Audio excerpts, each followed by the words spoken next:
Remember to subscribe to our YouTube channel at NDN TV Nigeria. Click on the subscribe button and be the first to get notifications. Under the Senator Diri-led prosperity government of Bayelsa State, the state-sponsored Bayelsa United and Bayelsa Queens football clubs have been elevated to national and international limelight, while significant laurels have been won in other sporting events hosted nationwide in the last 2 years. The government of Bayelsa State described this feat as the outcome of a deliberate policy to use sports as a vehicle to promote peace and unity and attract economic development to the oil-rich state, as our correspondent now reports. Bayelsa State Governor Senator Diri recently hosted the management, team and players of Bayelsa United Football Club to a dinner. It was in appreciation of the team's emergence as champions of Group B2 Southern Conference of the 2021-2022 Nigerian National League, a feat which automatically elevates the team to the Nigerian Professional Football League.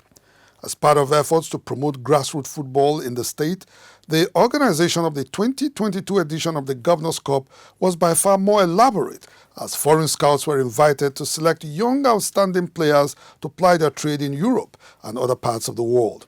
Senator Diri is optimistic that the new improved Governor's Cup will produce more talented players who will be integrated into Bayelsa United Football Club. The Bayelsa State Governor says the huge investment in sports, especially football, is in recognition of the fact that it is a vehicle to promote peace and unity in the oil-rich state.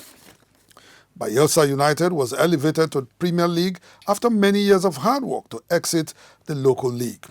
Deputy Governor Senator Lawrence Erujakba says the state government will support the team to top the Premier League this season.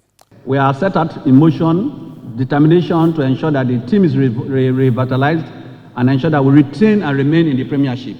Our determination is that we are going to top the Premiership this season and represent Nigeria again continentally, as our girls are doing. The state-sponsored Bayelsa Queens, who are also champions of the Nigerian Women's Football League after an impressive outing during the WAFU B zonal qualifiers, are billed to represent Nigeria at the CAF Women's Champions League in Morocco.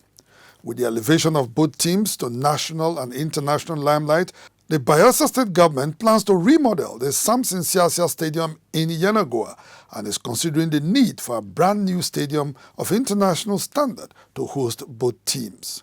According to the Bayelsa State Deputy Governor, the huge investments in sports is made to redirect the energies of youths into productive endeavors. We believe that sports is a very veritable tool to galvanize our youths and abandon crime and criminality and even drugs, because drugs and sports and crime are not coterminous. And so we believe that with sports, the state is taking the right direction. And so on behalf of a very grateful governor who has been grateful to the state, we want to encourage our youths to continue in that direction. In the last 2 years, Bayelsa State has won laurels in several sporting events, including the 22nd edition of the Milo Basketball Championship in Lagos. The government of Senator Diri intends to keep the flag flying by making Bayelsa State the hub of sports in Nigeria. To this end, it has concluded plans to organize for the first time a sports festival in collaboration with corporate organizations. Inside the Niger Delta,